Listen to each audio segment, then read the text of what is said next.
पढ़ के मैं बताऊंगी और फिर उनको हम डिटेल में वो करेंगे। बट मुझे यहाँ पर कुछ एग्जांपल्स चाहिए किसी पर्टिकुलर देश के, अगर मिले किसी को तो आप दे दीजिएगा, मैं डाल दूंगी इसमें। इसमें थोड़ा सा लॉजिक वाली नहीं, बात है कि जैसे हाँ इसका, हाँ हाँ बोलो। हाँ जी, मतलब ये लॉजिकल थोड़ी चीज है कि इससे जो मिशनरीज होते हैं उनकी जरूरत होती है सेना के अंदर। जो वहाँ की सेना है वहाँ पे नागरिकों को वो मतलब प्रोत्साहित करते हैं सेना ज्वाइन करने के लिए, तो इसलिए सेना का और एमएनसी का कनेक्शन हो जाता है। और उसके बाद सॉरी, सेना का और इनका क्या नाम है, मिशनरियों का कनेक्शन हो जाता है। और फिर एमएनसी होती है वो इनको फंड करती है, सेना को फंड करती है, सेना को हथियार देती है और इनको भी दान देती है, मिशनरियों को भी दान देती है। तो ये कॉमन सेंस की बात है, कॉमन नॉलेज की बात है, ये इसको बस बताना है हमें। मुझे लगता है एग्जाम्पल तो इसके इसमें न्यूज़ दिखा सकते हैं, कुछ ही दिन पहले शायद आया था कि आर्मी में भी मतलब जो है इनको क्या बोलते हैं, पादरी और वो पंडितों की हाँ रिक्रूटमेंट होती है, कुछ रिक्रूटमेंट न्यूज़ होती आया था रहती है। वैसा। हाँ सही बात है। हाँ, तो मतलब वो क्यों जरूरत होती है, मतलब आर्मी को इनकी क्यों जरूरत होती है, तो इससे पता हाँ जी, चलता है वो कि न्यूज आर्मी, आप एक बार देखना अगर मिले हाँ तो। मैं निकाल के दूंगा, तो वो एक जरूरत है। फिर जो है और वो कुशाग्र सही बोला कि ये एक्चुअली रिड्यूस करना है, मतलब थोड़ा हिस्ट्री में एग्जांपल देके कि चर्च ने कैसे हेल्प किया राजाओं को, और टेम्पलर नाइट्स वगैरह थे, तो वो अभी भी मतलब कैसे चर्च मोटिवेट करता है।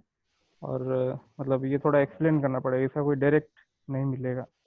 हाँ, एक शायद ना स्टेटमेंट आया था, मैंने राहुल भाई की किसी वीडियो में सुना था कि church is the biggest recruiter of army. किसी ने बोला हम्म। था ये स्टेटमेंट, किसी हाँ ने पता है, मैं स्टेटमेंट दी। बताऊँ, एक मूवी है ऐसे, एक मूवी की क्लिप है, चाहे तो मूवी क्लिप भी डाल सकते हैं। मूवी फ्यूरी नाम है मूवी का, ब्रैड पिट की मूवी है। तो उसमें ये सीन बहुत बार दिखाया है कि जो वहाँ के सेना के जो जवान होते हैं उनके पास बाइबल रहती है। वो टैंक के अंदर मूव कर रहे होते हैं तो एक दूसरे से बात कर रहे होते हैं कि बाइबल में ये लिखा है, बाइबल में वो लिखा है। मतलब वो काफी ज्यादा बाइबल की चर्चा करते हैं। ये सब चीजें हैं जो कि हम्म। मतलब डायरेक्शन देती हैं कि हाँ, इनको मतलब मोटिवेट करने के लिए आपको बाइबल पढ़ानी पड़ रही है। तो इसका मतलब मिशनरियों का जाहिर सी बात देखो, हाँ देख, मैं बोलता हूँ एक चीज मेरे को ऐड करना है। एक्चुअली क्या है, ठीक है बाइबल और वो सब ठीक है, जो जो रिलीजन मानता है वो रखेगा वैसा, ठीक है, उसको ऑब्जेक्टेबल नहीं बोल सकते।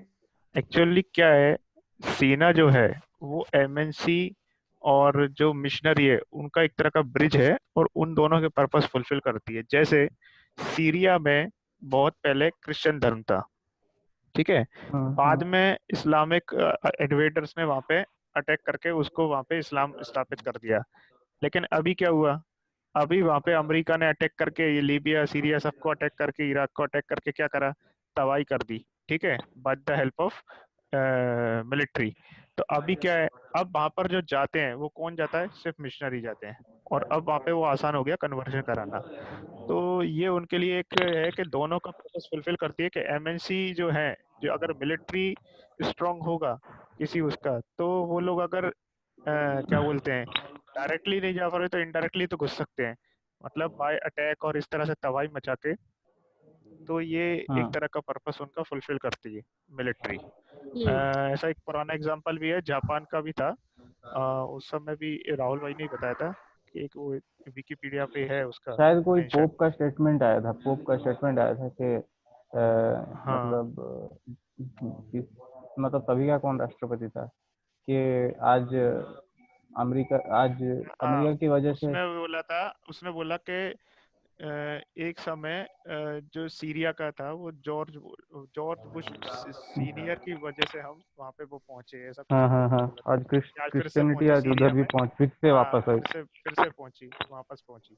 तो वो है। और एक इतिहास की जो घटना है, मेरे को याद नहीं आ रहा है, वो जापान में कैसे घुस गए थे मिशनरीज, क्योंकि उनके पास बहुत अच्छी वो थी तो, और जापान के पास नहीं थी, अमेरिका की पास अच्छी थी, तो वो इस तरह से धमकी देके, या ब्रिटेन का था शायद, तो वो इस तरह से एंट्री ली इन उन्होंने। सब। इन जनरल दिखा सकते हैं कि देखो आर्मी जो है वो सरकार के कंट्रोल में होती है, ठीक है।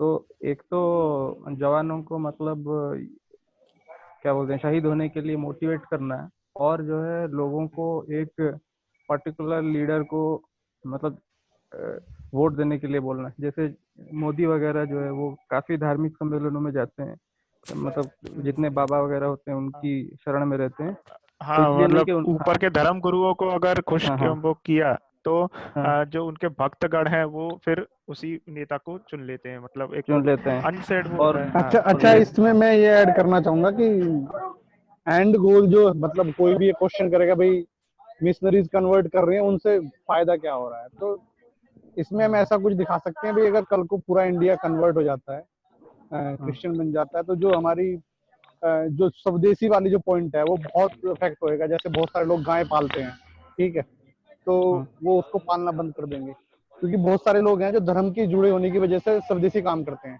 गाय पाल लिया, हाँ, ठीक है, लोकल में कुछ काम कर लिया या इस तरह की चीजें हैं। तो उससे क्या होगा, जो एमएनसी का प्रोडक्ट है वो ज्यादा सेल करना आसान हो जाएगा। तो इस तरह का कुछ कुछ ढूंढना पड़ेगा कि भाई वरुण एंड आप गोल, सही कह रहे हो, सही कह रहे हो, क्योंकि ये एंड एंड गोल क्या है क्रिश्चियन, कल गोल को उन्होंने सबको कन्वर्ट कर दिया तो उनका एंड गोल क्या है, कन्वर्जन हो गया, सपोज करो उसने सबको क्रिश्चियन में कन्वर्ट कर दिया, उसके बाद उनसे फायदा क्या हो रहा है। चलो ये आर्मी वाला पॉइंट ठीक है, लेकिन इससे हाँ, क्या फायदा हो रहा है, बिजनेस को क्या फायदा हो रहा है, एमएनसी को क्या फायदा हो रहा है उसका हाँ। कन्वर्जन में ऐड करनी क्या पड़ेगी। है वरुण, वरुण उसमें क्या है, वो उनका एक मिशनरी कन्वर्शन का जो है ना, या इस्लाम में भी कन्वर्जन जो भी है, कहीं पे उनका एक वो भी रहता है, रिलीजियस वो भी रहता है। हाँ वो शायद भी ऐड ऐसा कर सकते हैं, वो पॉइंट भी ऐड कर सकते हैं, वो भी कि ऐड कर हमको सकते स्वर्ग मिलेगा, या वो हैं। जीसस हाँ का वो मिलेगा, हमको ब्लेसिंग मिलेगा, तो वो इस तरह से सोच के भी, मतलब जितने ज्यादा कन्वर्जन करोगे उतना बड़ा लेकिन धर्म वो करोगे, ठीक जैसे है, वो। लेकिन हाँ, एमएनसी कंपनी जो क्रिश्चियन को मिशनरीज को हेल्प हाँ, कर रही है, हाँ, वो इस हाँ, तरीके से नहीं एमएनसी सोचेगी, वो क्यों अपना ऐसा एंगल नहीं, कर रही देखेगी। है। हाँ, हेलो हेलो, हाँ, हाँ, मतलब मैं यहाँ पे हाँ, हाँ, बोलना चाहूंगा, यहाँ पे 3 पार्टी है, एक है सरकार, हम्म, एक है एमएनसी और एक है वो जो धर्म गुरु। तीनों का हम्म, इंटरेस्ट अलग है, पर हम्म, वो लोग जुड़े हुए हैं। जैसे एमएनसी का इंटरेस्ट नहीं है कि किसी को मारो काटो, एमएनसी का इंटरेस्ट हम्म, युद्ध नहीं है, पर एमएनसी हम्म, चाहती है कि अपना सामान बेचूं, मैं सामान बेचूं, मेरा ही हम्म, सामान सबको ही खरीदें, मेरे ही अंडर काम करें, सब कुछ मेरा हो, मतलब विश्व के संसाधन मेरे हो। तो एमएनसी का ये हम्म, लक्ष्य है। तो पर वो हम्म, ऐसे मिलेगा नहीं आसानी से, तो उसके लिए वो सरकार हम्म, का हेल्प चाहती है कि सेना भेजो और मेरा ही दबदबा बनाओ। अभी जो सेना में हम्म, जो लड़ने जाएंगे, वो हम्म, जो सरकार सेना भेजेगी उस सरकार को सरकार में बनाए रखना और लोगों को मतलब गोली खाने के लिए मोटिवेट करना, इसके लिए धर्म चाहिए। और धर्म का इंटरेस्ट ये दोनों में ही नहीं है कि युद्ध हो या फिर माल बिके। धर्म का इंटरेस्ट है कि कैसे भी हो कि मेरा धर्म पहले सबको ये करे। तो वो तभी होगा जब एक्चुअली मतलब वो लोग किसी जगह तबाही होगी तो ये लोग जाके मलहम लगाने जाएंगे कि भाई देखो हम कितने बढ़िया हैं, हम हेल्प कर रहे हैं, ये कर रहे हैं, वगैरह वगैरह। और एक है कि धर्म का एक पैर जो है वो, पैर बोलो हाथ बोलो, कल्चर में गड़ा होता है। जैसे कि मतलब आप सूट वूट पहन के मंदिर में नहीं जाते, मतलब जो है, मतलब मैं क्या बोलूँ कि अगर आप एक धर्म के साथ कुछ कल्चर भी जुड़ा हुआ होता है, जब आप विदेशी कल्चर में रच बस जाते हैं तो धीरे धीरे आपको वो धर्म भी अच्छा लगने लगता है। इसीलिए वो जो धर्म होता है वो एमएनसी को सहायता लेते हैं कि भाई आप हमारा कल्चर फैलाओ, कि मतलब उस टाइप का ही आपका लाइफ स्टाइल बन जाए, ताकि वो लोग जो है वो उस धर्म की तरफ जो है मुड़ जाएं कि भाई मैं अगर मतलब 20 को दिखाओ कि ये इट्स वेरी कूल, ये बढ़िया है, ऐसा है, तो लोग जो है वो धीरे धीरे सोचेंगे नहीं बढ़िया, हिंदू धर्म तो बेकार है, इधर तो ऐसे ऐसे होता है, मैं क्रिश्चियन होता अच्छा होता। हाँ वो इसी ठीक है, लेकिन इसमें हम ये एंगल जरूर ऐड करें कि कहीं ना कहीं डायरेक्टली और इनडायरेक्टली जो कन्वर्जन हो रहा है उससे बिजनेस भी मतलब इफेक्ट होता है। फॉर एग्जांपल अगर अब आसाराम का ले लो, आसाराम काफी पॉपुलर रहा एक टाइम पे, तो आसाराम की एक मैगजीन आती थी जो वो घरों में लोग लेके आते थे, उस मैगजीन में 2-3 चैप्टर हेल्थ के बारे में होते थे कि भाई आपके हाँ, बाल झड़ रहे हैं तो क्या देसी नुस्खा है, ठीक है। हाँ, तो हाँ, वो हाँ, बहुत सारे देसी नुस्खे वहां पे लिख के रखता था, और मैं बहुत सारे लोगों से भी मिला हूँ, उनको वो देसी हाँ, नुस्खे आज भी याद हैं। तो अगर लोग हाँ, धर्म से जुड़े हुए हैं, किसी भी बाबा से जुड़े हुए हैं, धर्म से जुड़े हुए हैं, तो ऑफकोर्स वो जो पहले जो उनको प्रॉब्लम हो रही है बॉडी में, ट्रीटमेंट लेना है या कुछ भी करना है, अगर वो धर्म से जुड़े हैं तो वो जो उनका बेसिक जो था, मतलब जो सदियों